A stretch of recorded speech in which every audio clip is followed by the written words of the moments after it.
ಗೌತಮ್ ಅವರೇ, ಏನ್ ಬೆಳಗಿನ ಲ್ಯಾಪ್ಟಾಪ್ ಅಲ್ಲೇ ಮುಳುಗೋಗಿದ್ದೀರಾ? ಅವೆಲ್ಲ ಇರೋದನ್ನೇ ಮರ್ಸ್ಬಿಟ್ಟಿದ್ದೀರಾ ನೀವು?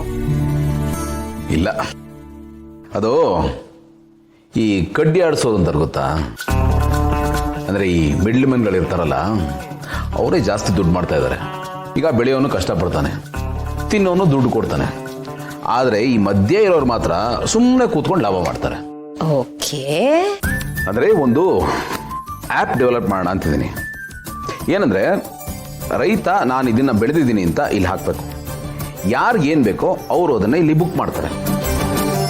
ಸೊ ಇಲ್ಲಿ ಮಿಡ್ಲ್ ಮ್ಯಾನ್ಗಳದ್ದು ನೋ ಆಟ ನೋ ಕಾಟ, ಪ್ಯೂರ್ಲಿ ಬಿಸ್ನೆಸ್. ಫಸಲು ಬರೋದಕ್ಕೆ ಮುಂಚೆನೆ ತನಗೇನು ಬೇಕು ಅನ್ನೋದನ್ನು ಪ್ರೀ ಬುಕ್ ಮಾಡ್ಬೋದು. ಇದರಿಂದ ಅವ್ನಿಗೇನು ಬೇಕೋ ಅದು ರಿಸರ್ವ್ ಆಗುತ್ತೆ ಆ್ಯಂಡ್ ಅವ್ನಿಗೆ ಕ್ವಾಲಿಟಿ ಪ್ರಾಡಕ್ಟ್ ಸಿಗುತ್ತೆ. ರೈತನಿಗೂ ಟೆನ್ಷನ್ ಇರಲ್ಲ. ಒಂದು ವೇಳೆ ಇದು ರೈತನಿಗೆ ಡೀಲ್ ಸರಿ ಇಲ್ಲ, ತನಗೇನು ಗಿಟ್ಟಿಲ್ಲ ಅಂತ ಅನ್ಸಿದ್ರೆ ಇದು ಇನ್ನೊಬ್ಬ ರೈತನಿಗೆ ಟ್ರಾನ್ಸ್ಫರ್ ಆಗ್ಬೋದು. ಯಾರಿಗೂ ಮೋಸ ಆಗಬಾರ್ದು, ಯಾರಿಗೂ ಲಾಸ್ ಆಗಬಾರ್ದು. ಜನಕ್ಕೆ ಫ್ರೆಶ್ ಫುಡ್ ಬೇಕು, ಅದು ಎಲ್ಲಿ ಸಿಗುತ್ತೆ ಅಂತ ಗೊತ್ತಿರಲ್ಲ. ಅದೇ ರೈತನ ಬೆಳೆಗೆ ಯೋಗ್ಯವಾದ ಬೆಲೆ ಬೇಕು, ಆದರೆ ಅವನು ಯಾರನ್ನು ನಂಬೋ ಸ್ಥಿತಿಲೇ ಇರಲ್ಲ. ಇವರಿಬ್ಬರ ಮಧ್ಯೆ ಒಂದು ಬ್ರಿಡ್ಜ್ ಬೇಕು. ಈ ಆ್ಯಪ್ ಆ ಬ್ರಿಡ್ಜ್ ಥರ ಕೆಲಸ ಮಾಡುತ್ತೆ.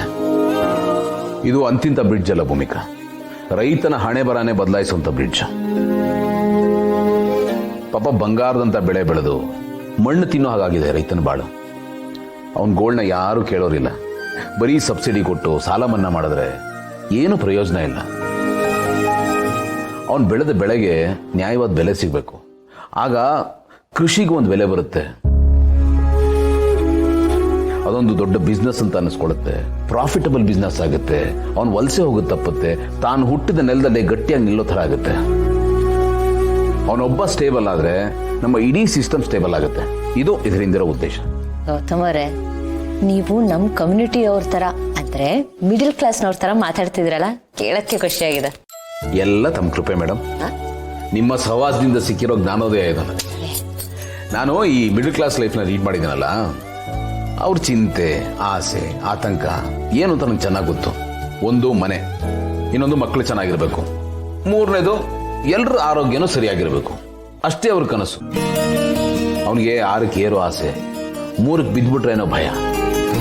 ಇದ್ರ ಮಧ್ಯೆ ಸಿಕ್ಕೊಂಡು ನೇತಾಡ್ತಾ ಇರ್ತಾನೆ. ಮಿಡ್ಲ್ ಕ್ಲಾಸ್ ಜೀವನ ಇರೋದೇ ಹಾಗೆ. ಅವನಿಗೆ ಶ್ರೀಮಂತರಿಗೆ ಸಿಗೋ ಲಕ್ಸುರಿ ಸಿಗಲ್ಲ, ಕಡು ಬಡವನಿಗೆ ಸಿಗೋ ಸಬ್ಸಿಡಿನೂ ಸಿಗಲ್ಲ.